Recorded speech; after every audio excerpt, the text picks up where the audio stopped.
우리 시간이 되었으므로 우리 다 같이 경건한 마음으로 일어나셔서 조용한 기도하심으로 우리 광복절 기념주일을 하나님께 드립니다.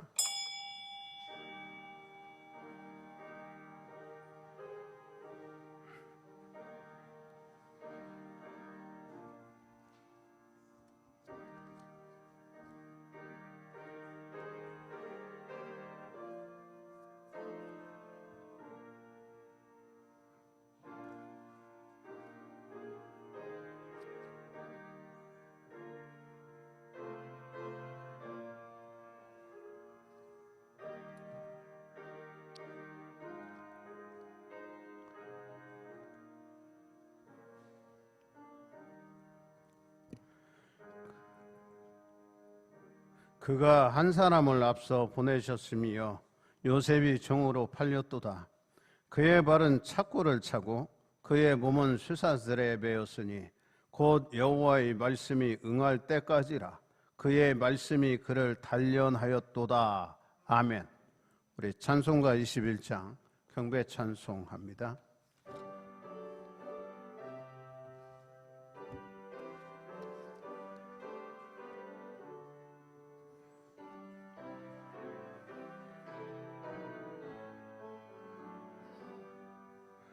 다 찬양하여라 전능왕 창조의 주께 내 혼아 주 찬양 평강과 구원의 주님 성도들아 주 앞에 이제 나와 즐겁게 찬양하여라. 다 찬양하여라. 놀라운 만유의 주께 포근한 날개 밑을 품어 주시는 주님 성도들아 주님의 뜻 안에서 내 소원 다 이루리라. 다 찬양하여라. 온 몸과 마음을 바쳐 이 세상 만물이 주 앞에 다 나와 찬양 성도들아 기쁘게 소리 높여 영원히 찬양하여라.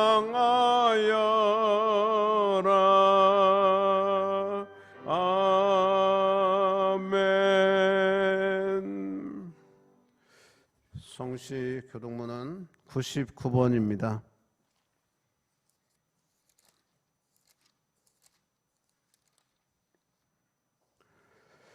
온 땅은 여호와를 두려워하며 세상의 모든 거민들은 그를 경외할지어다.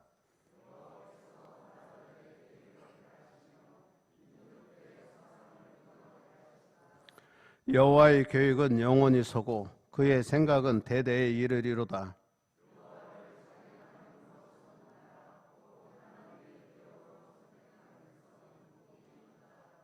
여호와께서 하늘에서 굽어보사 모든 인생을 살피심이여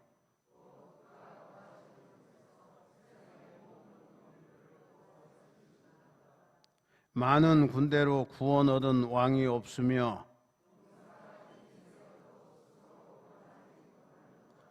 여호와는 그를 경외하는 자 곧 그의 인자하심을 바라는 자를 살피사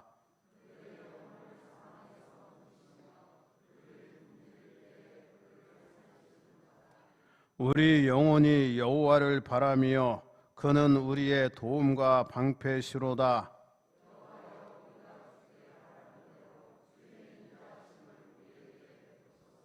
아멘. 우리가 믿는 사도신경으로 우리 다 같이 신앙 고백합니다. 나는 전능하신 아버지 하나님 천지의 창조주를 믿습니다.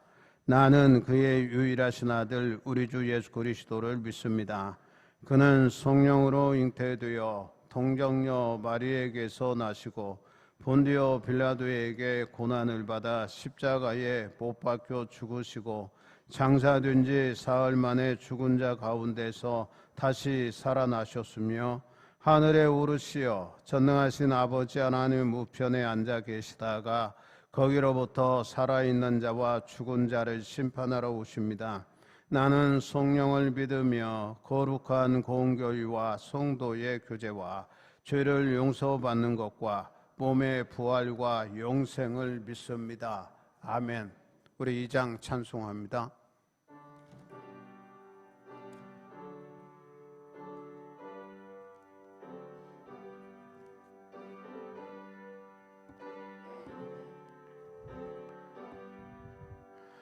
찬양 성부 성자 성령 성삼위일체께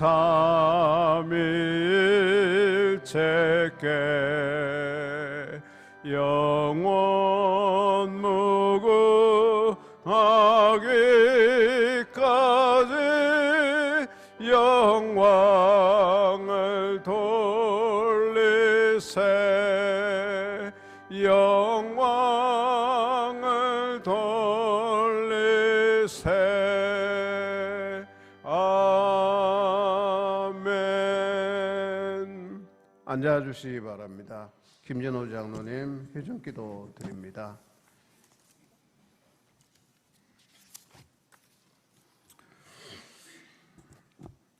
온 인류의 생사복을 주관하시며 모든 역사를 주관하시는 전능하신 하나님 아버지, 하나님의 전능하신 섭리를 참송하며 주님께 영광을 올려 드리옵나이다. 아멘. 오늘도 귀한 성의를 허락하셔서 사랑하는 성도들이 주님을 의지하는 마음으로 주임전을 찾아싸우니 이 시간 예배에 참석한 모든 성도들에게 성령의 충만함을 허락하셔서 신령과 진정으로 예배를 드리게 하시고 예배를 통하여 저희들의 여러 가지 기대의 제목들이 다 응답받는 귀한 은혜의 시간이 되게 하여 주시옵소서. 아멘. 언제나 우리를 지켜주시는 사랑의 하나님 아버지, 우리가 코로나19로 인하여 일상생활이 제한된 가운데 조금 진정되어 가는가 싶더니 이제는 환경오염과 집중호우로 하루아침에 삶의 터전을 잃어버리고 좌절과 시리에 빠진 수많은 수재민이 발생하였습니다. 하나님, 이들을 지켜 주시옵소서. 아멘. 우리를 지켜주시는 하나님 아버지, 아버지께서 이들의 아픔과 상실감을 어루만져 주시옵소서. 모든 것이 환경오염의 결과임을 깨닫게 하시고 우리들의 이기적인 마음에서 환경오염이 비롯된 것임을 우리 모두가 다시 한번 깨닫는 마음을 갖게 하여 주시옵소서. 하나님이 주신 자연환경을 지켜나가는 것이 하나님의 큰 뜻임을 알게 하여 주시옵소서. 또한 복구와 지원을 책임지고 있는 정부 부처에 슬기로운 지혜를 주셔서 하루속히 복구할 수 있도록 지혜와 능력을 주시옵소서. 무엇보다도 믿는 자들이 부르짖어 기도하게 하시고 회개하게 하시고 교만하지 않게 하시고 더 이상 환경으로 인한 자연의 재앙이 발생되지 않도록 역사하여 주시옵소서. 특별히 우리 신철원교회 모든 성도님들 장마와 삼복더위에도 모두의 건강을 지켜주시고 날마다 신령한 하나님의 은혜가 영적으로나 육체적으로 충만하게 하여 주시옵소서. 아멘. 오늘도 주님의 몸된 교회를 위하여 애쓰시는 담임 목사님을 위하여 기도드립니다. 성령의 능력으로 붙들어 주셔서 주님의 역사가 일어나게 하여 주시옵소서. 날마다 강건함을 주시고 영육간의 지혜와 능력으로 축복하여 주셔서 이 시간 하나님의 귀한 말씀을 선포하실 때 우리 모두의 마음이 새로워지는 은혜의 시간이 되게 허락하여 주시옵소서. 아멘. 신령한 노래로 하나님께 찬양하는 찬양을 기쁘게 받아주시고 찬양을 듣는 모든 이들에게도 평강과 소망을 허락하여 주시옵소서. 오늘의 예배를 위하여 기도하며 헌신하는 모든 손길들을 기억하여 주시고 그들의 헌신 봉사에 한없는 복을 내려 주시옵소서. 아멘. 전능하신 예수 그리스도 이름으로 간절히 기도드리옵나이다. 아멘. 하늘에 계신 우리 아버지, 아버지의 이름을 거룩하게 하시며 아버지의 나라가 오게 하시며 아버지의 뜻이 하늘에서와 같이 땅에서도 이루어지게 하소서.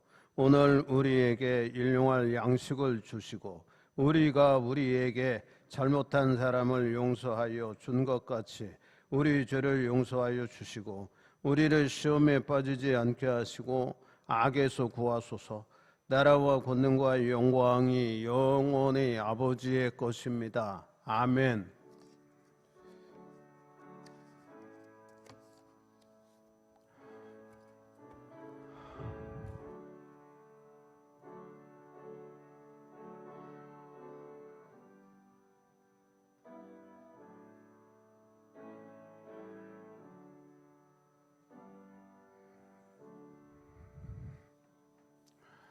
우리 찬송가 267장 찬송합니다.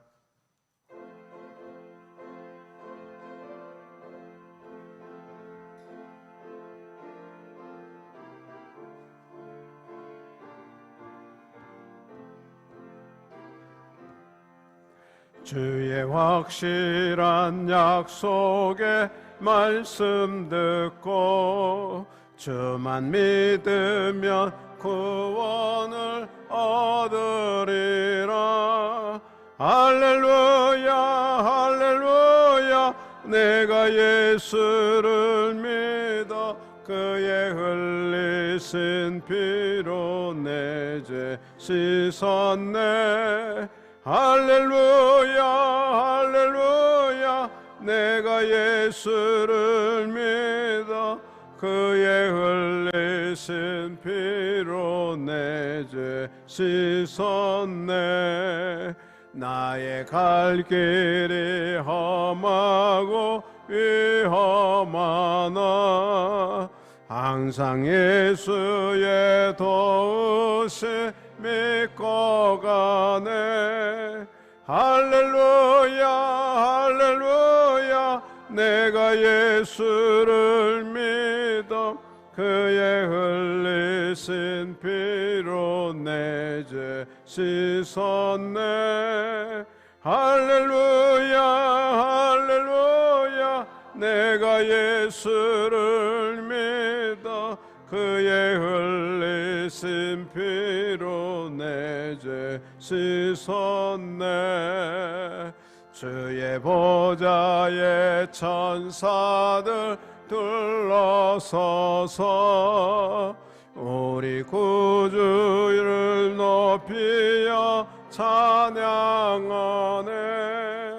할렐루야 할렐루야 내가 예수를 믿어 그의 흘리신 피로 내 죄 씻었네.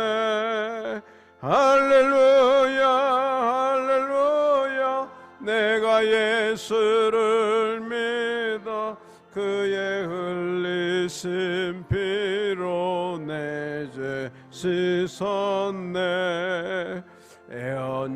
예언자들과 왕들도 반열대로 황금길 따 높이어 찬양하네. 할렐루야 할렐루야 내가 예수를 믿어 그의 흘리신 피로 내 죄 씻었네. 할렐루야 할렐루야 내가 예수를 믿어 그의 흘리신 피로 내 죄 씻었네.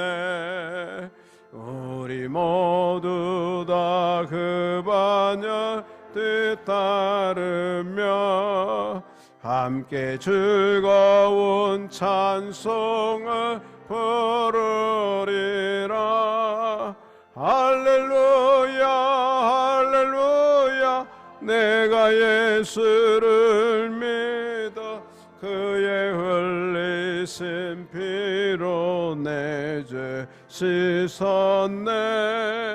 할렐루야 할렐루야 내가 예수를 믿어 그의 흘리신 피로 내 죄 씻었네. 우리 하나님 말씀 봅니다. 사무엘하 구약성경 사무엘하 18장 5절서 9절 그리고 31절서 33절까지 보겠습니다. 제가 가지고 있는 성경 492쪽 됩니다. 특허린 참고할 수 있기를 바랍니다. 제가 봉독해 드리겠습니다. 왕이 요압과 아비새와 이때에게 명령하여 이르되 나를 위하여 젊은 압살롬을 너그러이 대우하라 하니 왕이 압살롬을 위하여 모든 군 지휘관에게 명령할 때에 백성들이 다 들으니라. 이에 백성이 이스라엘을 치러 들로 나가서 에브라임 숯불에서 싸우더니 거기서 이스라엘 백성이 다윗의 부하들에게 패하매 그날 그곳에서 전사자가 많아 2만 명에 이르렀고 그 땅에서 사면으로 퍼져 싸웠으므로 그날의 숯불에서 죽은 자가 칼에 죽은 자보다 많았더라. 압살롬이 다윗의 부하들과 마주치니라. 압살롬이 노새를 탔는데 그 노새가 큰 상수리 나무 번성한 가지 아래로 지날 때에 압살롬의 머리가 그 상수리 나무에 걸림에 그가 공중과 그 땅 사이에 달리고 그가 탔던 노새는 그 아래로 빠져 나간지라. 15절 한번 보겠습니다. 15절 요압의 무기를 든 청년 10명이 압살롬을 에워싸워 쳐 죽이니라. 그리고 31절서 33절까지 봅니다. 구스 사람이 이르러 말하되 내 주 왕께 아릴 소식이 있나이다. 여호와께서 오늘 왕을 대적하던 모든 원수를 갚으셨나이다 하니 왕이 구스 사람에게 묻되 젊은 압살롬은 잘 있느냐? 구스 사람이 대답하되 내 주 왕의 원수와 일어나서 왕을 대적하는 자들은 다 그 청년과 같이 되기를 원하나이다 하니 왕의 마음이 심히 아파 문 위층으로 올라가서 우니라. 그가 올라갈 때에 말하기를 내 아들 압살롬아 내 아들 압살롬아 차라리 내가 너를 대신하여 죽었다면 압살롬 내 아들아 하였더라. 아멘. 오늘은 우리 최영미 권사님이 특송하시겠습니다.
주의 도움 받고자 주 예수님께 빕니다. 그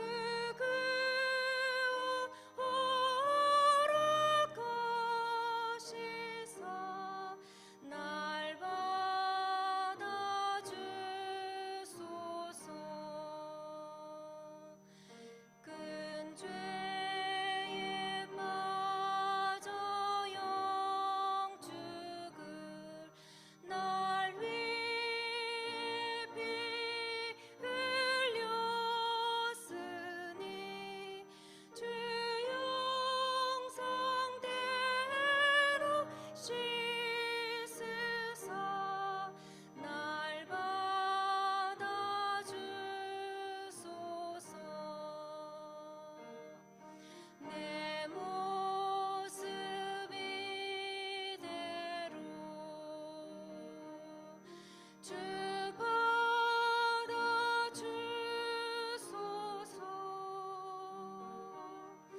날 위해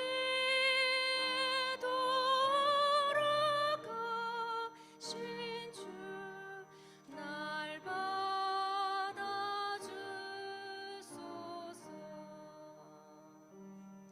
내 모습 이대로 주 받아주소서.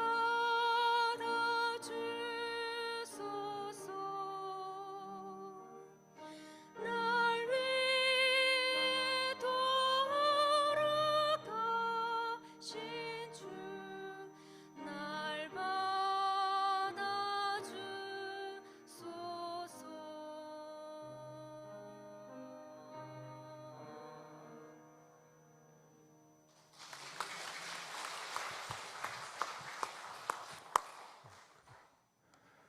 고맙습니다.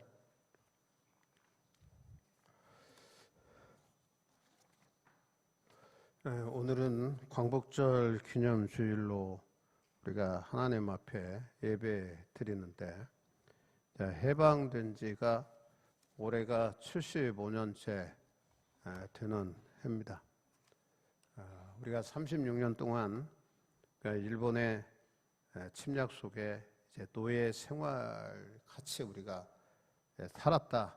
우리가 인정하는 게 아니고 제2계 2차 대전 때 승전국들이 회담에서 그렇게 얘기했어요. 노예 상태에 있는 국민을 우리가 해방시키자. 이게 이제 연합군들이 결정한 내용입니다. 그 이전에 고려시대에는 몽고에 의해서 한 70년 동안 우리가 통치를 받은 적이 있어요. 우리 역사를 살펴보면 조선시대, 고조선 시대부터 우리의 위침을 숱하게 당하고 그리고 그들의 지배를 받았어요. 그런데 가장 우리가 힘들게 어렵게 지배를 받은 건 일본으로부터입니다. 36년 동안 일본으로부터 우리가 수탈을 당하고 전 국토의 70%, 농토의 70%가 일본 사람 손에 넘겨가게 됐어요. 그게 동양 척식 주식 효사라고 하는 걸 만들어서 이게 농민들의 땅을 수탈해 갔습니다. 그리고 헌병 정치도 하고요. 경찰 정치하다가 나중에 헌병 정치는 군인을 통해서 우리를 지배했던 거예요. 그게 이제 일본이에요. 이웃 나라고 우리의 우방인 것 같지만 절대 아닌 것 같아요, 이게. 그래서 저는 생각할 때 일본은 지긋지긋하다. 그런 생각이 들어요. 일본 사람들이 생각하기를 우리를 얼마나 우습게 보는지 몰라요. 그건 왜냐하면 36년 동안 우리를 지배했기 때문에 그런 우월감을 그들이 가지고 있다 하는 사실을 알아야 돼요. 그래서 오늘은 해방 75주년이 되는 광복절 기념주의를 통해서 하나님의 간섭하심과 역사 속에서 우리가 해방이 됐는데 우리의 해방을 감사하고 다시는 이러한 지배를 받는 그러한 민족에 대해서는 안 되겠다, 그런 생각이 든단 말입니다. 그래서 오늘 본문의 말씀을 좀 우리가 살펴보면 다윗의 셋째 아들이 압살롬이에요.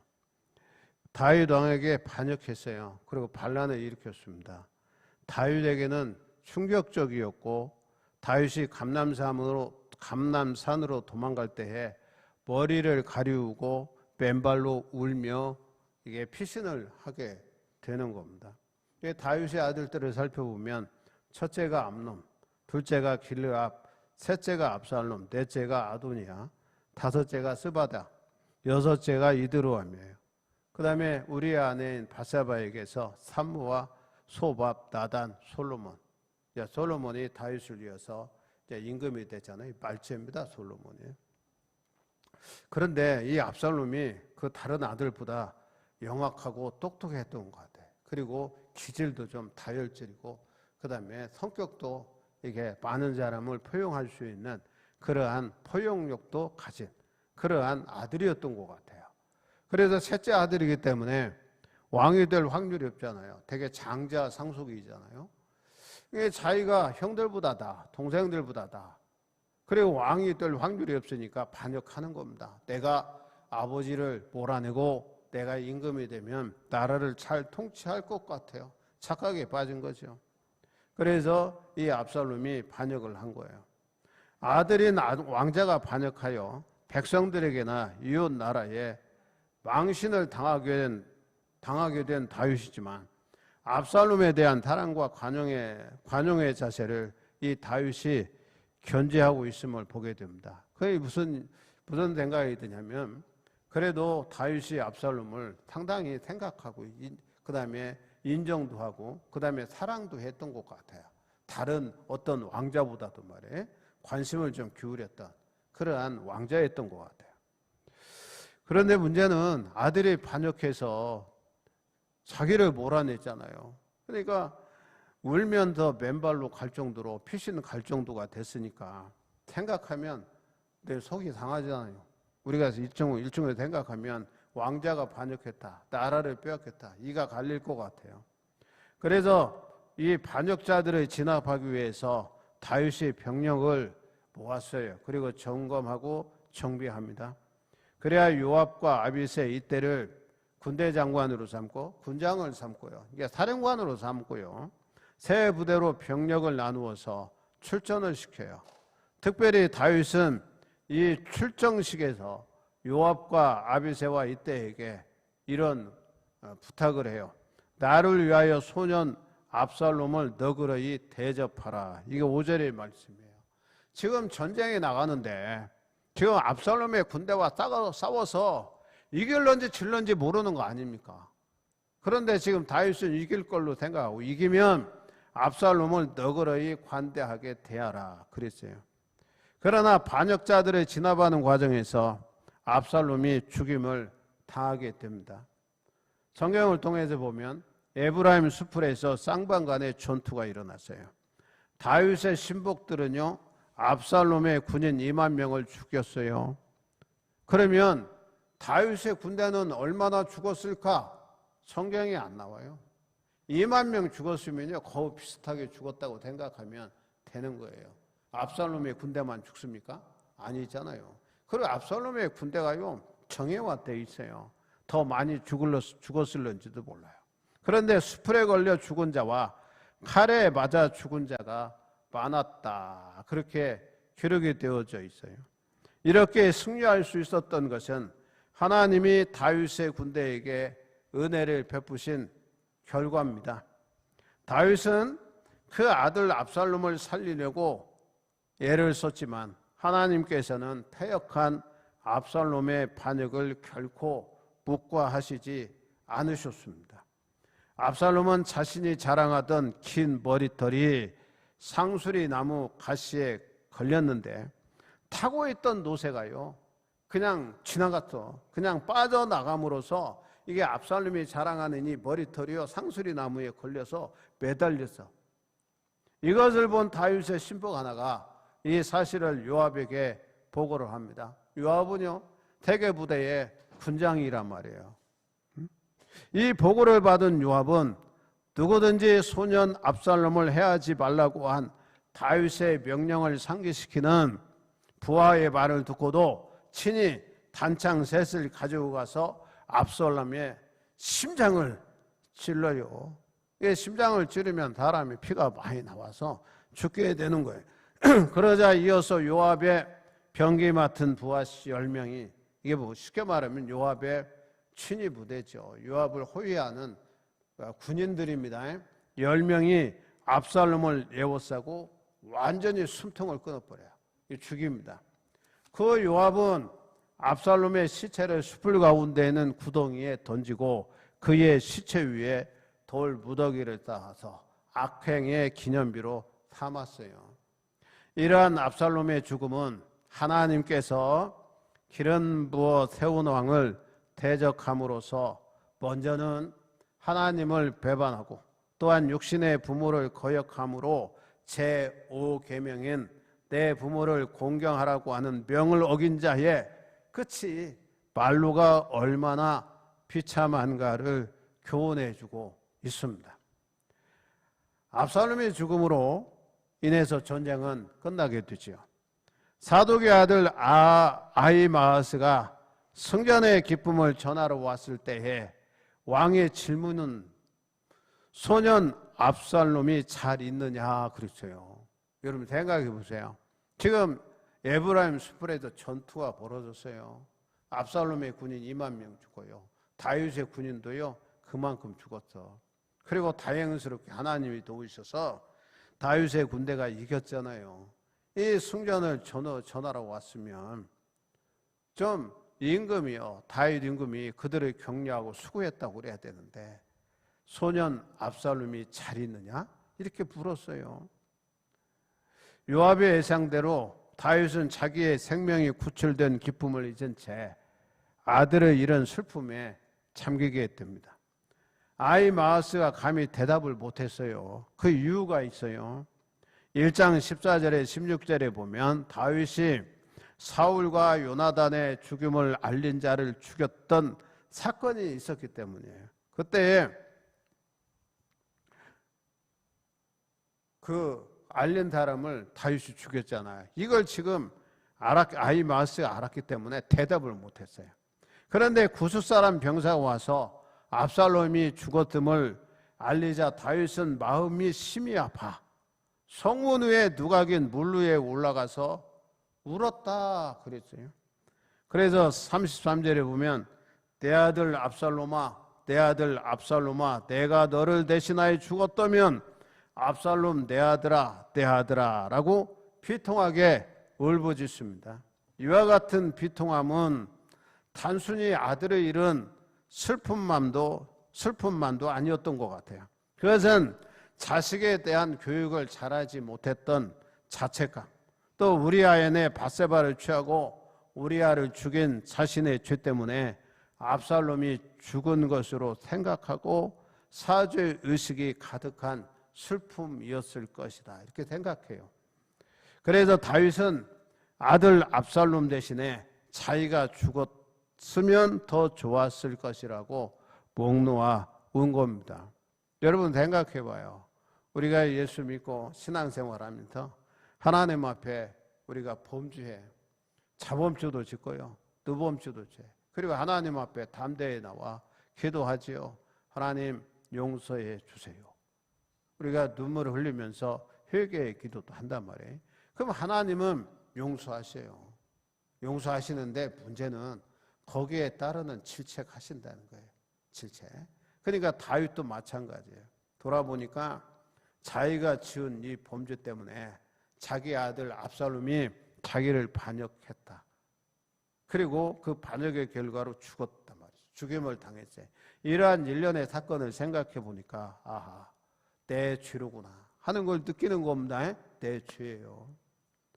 여러분 그러잖아요. 자식을 키우면서 자식이 좀 바르게 잘 자라면 그것까지 깊은 일이 어디가 있어요. 그런데 자식이 그렇지 못해. 강도나 되고 살인자가 되고 그런 부모들 생각해 보세요. 부모들이 자책하는 거예요. 자식 교육을 잘 시킬 걸. 그럴 거 아니에요. 평생 그 죄의식 가지고 부모가 살잖아요. 자, 이런 것과 똑같은 것 같아요.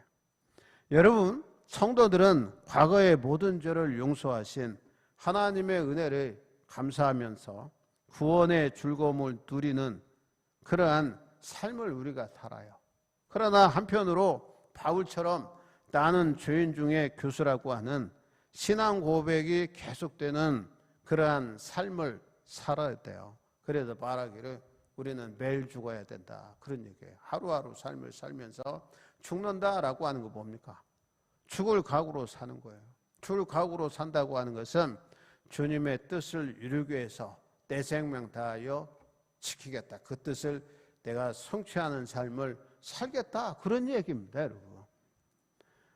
그러면 이러한 성경의 사건의 말씀을 통해서 볼 때 우리가 일제치하 36년간의 고통 속에서 수많은 사람들이요, 나라의 해방과 독립을 위해서 목숨을 바쳤어요. 이러한 것들을 우리가 생각해 보는 거예요. 75년 전에 나라의 해방은 곧 생명의 회복이잖아요. 국권을 우리가 회복하는 겁니다. 우리가 역사적 사건을 살펴보면 이제 대한제국이 이제 멸망하는 과정을 보면 막 여러 가지 사건들이 있어요. 그런데 가장 결정적인 사건은요, 러시아와 일본이 전쟁하는 거예요. 우리가 고종 황제가 러시아의 공사관에 피신을 갔어요. 일본 때문에. 이게 아관 파천 그런 얘기인데. 그런데 이런 사건을 통해서 러시아와 일본이 어디서 전쟁했냐면 저 요동반도에서 만주 벌판에서 싸운 거예요, 이게. 그래서 일본이 승리합니다. 요동반도를 점령하고 대한해협에서 러시아의 발틱 함대입니다. 그때는요, 발틱 함대는요, 엄청난 부대예요. 발틱 함대를 대한해협에서 격파시켰어요. 이게 이제 러시아 함대가요, 그냥 저 북쪽에서 온 게 뺑 돌아왔어요. 유럽을 거쳐서. 그래서 미국이 중재했어요. 그래서 포츠머드 강화 조약을 체결하게 되는 겁니다. 그래서 그 체결 내용이 뭐냐면 일본이 대한제국에 대한 지배권을 획득하고 그 다음에 국제적으로 인정한다. 그게 포츠머드 조약이요. 아이, 세상에 지들 마음대로 우리한테는 하나도 물어보지도 않고 미국이 일본과 러시아 중재해가지고 그렇게 한 거예요. 그리고 러시아로부터 사할린 나무를 얻어요. 전쟁의 대가잖아요. 그런데 이 포츠머드 강화 조약 이전에요, 일본과 미국이 조약을 맺어요. 그게 무슨 말이냐면 카스라 테프트 미락이라고 하는 미락을 맺어. 지들 둘이 비밀스럽게 조약을 맺었어요, 미국과 일본. 그래서 오늘날도요, 저는 그렇게 생각해요. 우리의 우방은 철명은 미국이라고 그러잖아요. 그건 이제 6.25 전쟁 때 우리를 도와서 그래요. 그런데 일본과 미국은요, 그 전부터요 상당히 친했어, 서로 간에. 그래서 미국은요 우리보다 일본입니다, 여러분. 그거 아셔야 돼요. 일본을 더 중히 여겨요. 그런데 카스라 데프트 미락이 1905년 7월에 맺었는데 그 조약이 뭐냐면 포츠머드 조약 체결에 앞서서 일본과 미국이 비밀 협약을 맺었어요. 일본이 필리핀에서 미국의 독점 권익을 인정하는 대가로 대한제국에 대한 일본의 독점적 지배권을 인정한다, 그런 얘기예요. 그거 미락을 맺고 그 다음에 포츠머드 강화 조약을 통해서 국제적으로 대한제국의 지배권을 일본이 가져가는 겁니다. 그래서 다 뺏기는 거예요. 다. 그리고 나중에 1919년에 한일 합방이 이루어지잖아요. 그래서 우리 국권을 잃어버려요. 그래서 36년 동안 이제 일본의 지배를 받아. 그런데 여러분, 그 이전부터 일본의 지배를 받았어요. 1905년부터니까 45년이면 약 40년, 거의 40년 넘게 일본의 지배를 우리가 받았어요. 그런데 이제 일본의 지배를 받고 이제 세계 2차 대전이 이제 이탈리아, 그다음에 일본, 미국, 그다음에 독일이 이제 전쟁을 일으키잖아요. 그래서 이제 전쟁을 하면서 몇 년간 전쟁하냐면 거의 1945년까지 전쟁이 일어났으니까 4, 5년 동안 이제 전쟁이 일어나잖아요. 그게 연합군이 이제 승리를 하게 됩니다. 그래서 1943년 11월 달에 카이로 회담을 맺어요. 이제 전쟁이 이제 승리를 가까이 오니까 저 미국, 영국, 중국은 장개석 총통이 가죠. 그런데 영국은 처칠이 가고요. 그런데 여기에서요, 카이로 회담에서 한국민의 노예 상태에 유의하여, 그들이 그렇게 봤어요. 한국민은 일본의 노예 상태에 있다는, 유의하여 적당한 시기에 한국을 자유 독립케 할 것을 결의했어요. 승전국이. 그리고 그다음에 미 영소가 다시 이제 언제 맺냐면요, 이게 그 얄타 회담에서, 얄타는 크림반도 남부입니다. 지금 우크라이나 남부에 있는 반도예요, 반도에. 흑해를 향해서 이렇게 반도가 생겼는데, 지난번에 그 소련이 우크라이나에 있는 크림반도를 점령했다고 하는 얘기도 있어요. 이게 여기에서 미국, 영국, 소련, 중국이 빠져요. 소련의 대일전 참전을 결의해요. 그래서 38도선을 경계로 미소가 분할 점령한다. 그 자기들끼리 맺었어요. 그리고 일본의 무장 해제를 시킨다. 그랬어요. 그리고 1945년 7월에 포츠담 회담을 독일 베를린 남부에 있는 도시인데, 거기서 카이로 회담을 재확인해요.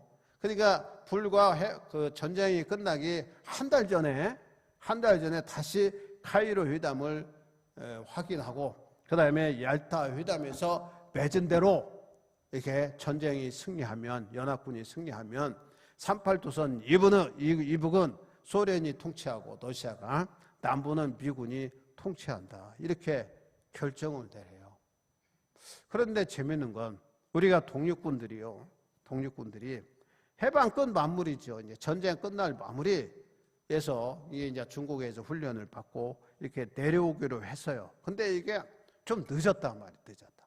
그래서 이 회담이 전쟁이 끝나면서 한국을 독립시키는데 우리의 입김이 하나도 안 들어갔다는 거예요. 미국, 영국, 소련, 이게 3개의 나라가 자기들 마음대로 한 거예요. 자기들 마음대로. 그래서 반절 쫙 잘라서 소련이 참전하는 대가로 그랬죠. 전쟁이 거의 끝날 무렵이에요. 38도서 이분은 소련이 통치하도록 내어줬어요. 그렇게 해서 남북이 분할이 된 겁니다. 그래서 일본이 우리를 지배할 때도 미국이 그냥 일본한테 너희들 그냥 지배권 가져라 이렇게 조약 맺어주고요. 나중에 미국, 영국, 소련이 또 해방되고 반절은 남쪽이 미군이 통치하고 소련군이 통치하고, 그렇게 해서 오늘날 역사가 이렇게 된 겁니다. 우리가 생각하면 이게 우리가 해방이 우리 스스로 됐으면 나라가 갈라질 이유도 없어요. 그런데 돌아보면 이게 역사의 수레바퀴라고 그래요. 역사가 그렇게 된 거예요. 그때는 강대국이잖아요. 미국, 영국, 소련이 강대국이 나누었어요. 어떻든 간에 남북이 분할이 됐지만 그래도 해방은 연합군이 승전함으로써 해방이 됐어요. 그리고 남한은 이제 자유선거를 통해서 대한민국 정부가 수립이 되고 지금까지 온 겁니다. 그래서 이게 해방이라고 하는 것은 곧 생명의 회복이다. 노예에서 자유민이 된 겁니다. 엄청난 거예요, 여러분. 우리가 36년 일제 지배를 우리가 안 받았잖아요. 사실 여기 그때 지배받은 분들 그렇게 많지는 않잖아요. 나라의 해방은요, 독립국가 국민으로서의 자유를 누리고 생명을 보존할 수 있는 기회가 된 겁니다. 다윗이 생명을 건지고 나라의 회복을 이룬 것처럼 말입니다. 예수님께서 하늘에서 내려온 생명의 떡으로서 인간들을 죄와 사망에서 해방시켜주고 영혼의 자유를 누리게 해 주신 것처럼 이제는 일제의 지배를 받지 않고 우리가 지금까지 독립주권 국가로서 살고 있는 겁니다. 어려웠던 때를 기억하지 못하는 사람은 과거의 어려움을 다시 체험한다는 이스라엘 속담이 있어요. 우리가 나라를 잃어버리게 된 근본적인 원인은요, 누가 뭐래도 정치인들이 잘못해서 그래요. 정치인들이. 여러분, 뭐 대표적인 사람이 유한용이 있잖아요. 그들이요, 나라를 팔아먹었어요, 일본한테. 정치인들이 말입니다. 그리고 더 지나가면 조선시대 후반기에 딸 탕파 싸움으로 날이 새는 줄 몰랐대. 탕파 싸움. 그게 뭐냐면 하여튼 퇴청한 다음에 끼리끼리 모여가지고 말이에요. 응?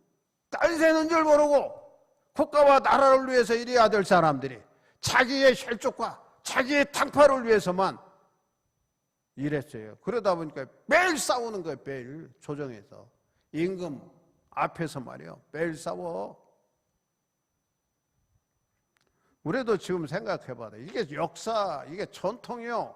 하루아침에 사라지는 건 아니고. 지금도 그렇잖아요. 남북이 분할이 되어져 있는데 남쪽에서도 우리가 자꾸 탕파적인 싸움을 하잖아요. 국가와 미래를 위해서 하나가 되어져서 뭐가 해보자고 해도 안 될 판인데 자꾸 탕파적인 정파적인 싸움을 하는 거예요. 싸움. 아니잖아요, 여러분. 그래서 이런 역사를 우리가 보면서 어려웠던 식민지 지배의 고통을 생각하면서 생명의 회복을 향한 길로 계속 나아가야 돼요. 나아가야 돼요. 제가 이번 수해를 당하면서 느낀 게 하나 있어요. 춘천 의암댐에서요. 경찰관도 죽고, 그 다음에 그 수초섬이라고 그랬죠. 수초섬. 그게 뭐냐면 장마가 내리면요, 그 강원도에 있는 산하에 있는 쓰레기들이 전부 물에 휩쓸려서 소양호 의암댐으로 몰려들어요. 근데 그걸 이렇게 정지시키는 섬을 만들어요. 나주에 걷어내는데 그게 또 내려간다. 누프가 잘라. 그걸 좀 고정시키려다가 경찰관, 공무원, 그 다음에 업체 직원이 제가 정확히 보면 7, 8명이 지금 행불이 됐잖아요. 한 사람만 살아난 것 같아요. 그게 전부 다 노피에 걸려서 배가 전복이 된 거예요.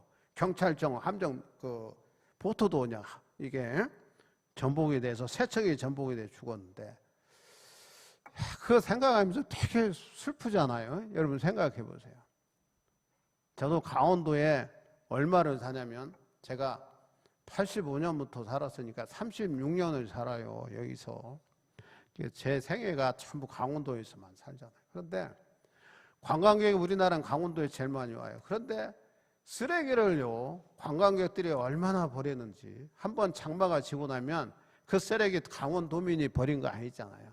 강원도민이 그렇게 많이, 아니 위부 사람들이 많이 버려요. 놀러 왔다 가면서 산야에다가 다 쓰레기 버려요. 그게 한꺼번에 몰려져요. 그거 치우고 정비하는 돈도요 수십억이 든답니다. 그래서 생명을 잃어요. 이거 보면서 아직도 우리가 멀었구나 그런 생각이 든다. 아직도 시민의식이 멀었구나 이런 생각이 들어요. 우리가 생각하는 거예요. 독립되고 해방이 된 이후에 지금 우리가 자유스럽게 얼마나 좋습니까? 언론의 자유가 있고요. 이런 자유를 누리고 살아요. 앞으로도 우리가 계속해서 자유를 누리고 더 나아가서는 남북이 해방이 되어지고 이게 통일이 되어지고 이렇게 살날을 우리가 기대하고 소망하며 사는 거예요. 어떻든 광복절 기념주의를 우리가 맞이하면서 늘 해방을 감사하고 해방된 이 민족이 다시는 피집의 민족이 되지 않도록 우리 모두 한 사람 한 사람이요 나라를 사랑하고 또 우리 국민을 시민을 사랑하는 그러한 박애정신으로 살아갈 수 있기를 주의 이름으로 축원합니다. 기도드립니다. 고마우신 아버지 은혜를 감사합니다. 75년 전에 36년간의 일제의 지배를 받고 살다가 2차 세계대전 연합군 전성으로 인해서 우리가 해방이 됐지만 아직도 반쪽짜리 해방을 우리가 지금 누리고 있음을 안타깝게 생각합니다.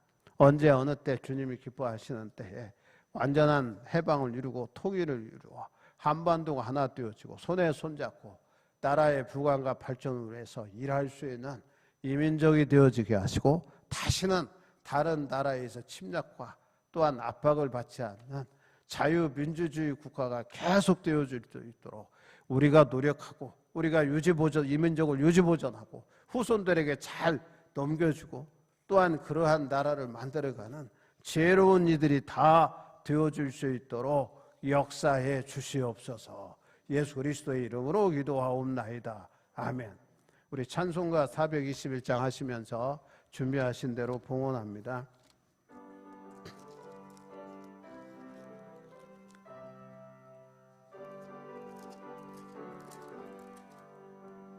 내가 예수 믿고서 죄 사함 받아 지금 내가 가는 길 천국길이요 주의 피로 내 죄가 씻겼네. 나의 모든 것 변하고 그 피로 구속받았네. 하나님은 나의 구원 되시오니 내게 정죄함 없겠네. 주님 밝은 빛 되사 어둠에 치니 나의 모든 것 다 변했네. 지금 내가 주 앞에 온전케 되무 주의 공로를 의지함일세. 나의 모든 것 변하고 그 피로 구속받았네. 하나님은 나의 구원 되시오니 내게 정죄함 없겠네. 내게 성령 임하고 그 크신 사랑 나의 맘에 가득 채우며 모든 공포 내게서 물리치시니 내 맘 항상 주 안에 있겠네. 나의 모든 것 변하고 그 피로 구속받았네.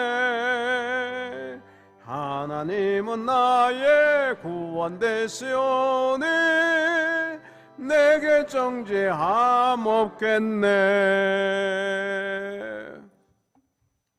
봉헌기도 드립니다. 하나님 앞에 변금으로 주일원금 드렸습니다. 의무금으로 11조도 드렸습니다. 일상사 삶을 통해서 하나님 은혜에 감사해서 즐거운 마음으로 감사한금 드리고 대감사한금 또 교회가 선교적 사명을 감당함에 있어서 협력하기 위하여 성경금도 드렸습니다.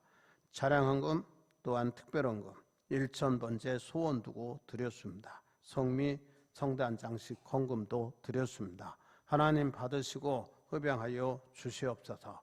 저들이 무엇을 하든 주님이 도우심 속에 형통하게 하시고 부족함이 없게 하시고 더 믿음 안에서 자족하고 풍족한 삶을 누려 살아갈 수 있도록 복을 내려 주시옵소서. 기도를 쉬지 않게 하시고 일상사 삶 속에 감사하고 늘 주님 주신 은혜에 감격하면서 늘 기뻐 즐거워하고 행복한 삶 누려 살아가면서 저천국 소망 중에 거하고 하나님의 맡겨진 사명들 잘 감당할 수 있도록 복의 복 허락하여 주시옵소서. 드려진 물질이 사용되어질 때 주님의 복음이 증거되게 하시고 교회가 부흥하고 하나님 나라가 확장되어지는 놀라운 역사 있게 하여 주시옵소서. 이 모든 것 예수 그리스도의 이름으로 축복하며 기도하옵나이다. 아멘. 목회와 교회 소식 전합니다. 오늘 오후 예배는 사여선교 연신 예배로 드리고요. 오전 예배 후에 잠깐 교육위원이 소집합니다. 교육위원들은 목양실에 보여주시기를 바랍니다. 교회 중식은 코로나 바이러스 지역 감염이 잠잠해질 때까지 중단하는데 9월부터 중식을 시작할 예정인데 그때는 상황을 봐야 될 것 같아요. 또 그제 뉴스 보니까 서울 지하교회, 개척교회에서 예배드리고 이렇게 이제 밀집한 공간에서 식사를 했는가 봐. 근데 한 교회는 사모님이 이게 무증상 감염이 걸렸는가 봐. 그래도 거기에서 옮겼다고 그래. 또 한 교회에서도 또 그랬다는 거예요. 그러면서 좀 주의하라고. 또 이런 얘기 들으니까 좀 그렇잖아요. 소그룹 모임 해제한 지 2주 됐는데 2주 후에 다시 개척교회에서 이런 일이 생기니까 또 이거 교회가 또 이게 또 전염이 되면 또 곤란하잖아요. 그래서 상황을 보고 중식은 우리가 준비 되는 게 잠잠해질 때 할 수 있도록 그렇게 하겠습니다. 오늘 나가실 때 교회에서 오늘은 좀 시루떡을 좀 준비했어요. 조금씩입니다, 여러분. 많이는 못했어요. 그래서 여러분들이 꼭 한 팩씩 받아가시기 바라고. 계속 떡하다 보니까 또 오늘 안 하면 좀 제가 서운할 것 같아서 좀 하라고 그랬어요. 그래서 교회 중식 안 하는 비용하고 조금 더 보태서 하면 우리가 이렇게 떡을 주일마다 나눌 수 있지 않겠나 그런 생각에서 오늘 했습니다. 꼭 받아가시기를 바랍니다. 지난 주일에 이렇게 갖고 와다 쏟았다는데 오늘은 도시락에다가 싸고요. 그 다음에 팩에다가 종이 비닐 팩에다가 넣어서 묶었어요. 그러니까 이렇게 가져가시면 되겠습니다. 우리 다 일어나셔서 찬송가 1장 찬송합니다.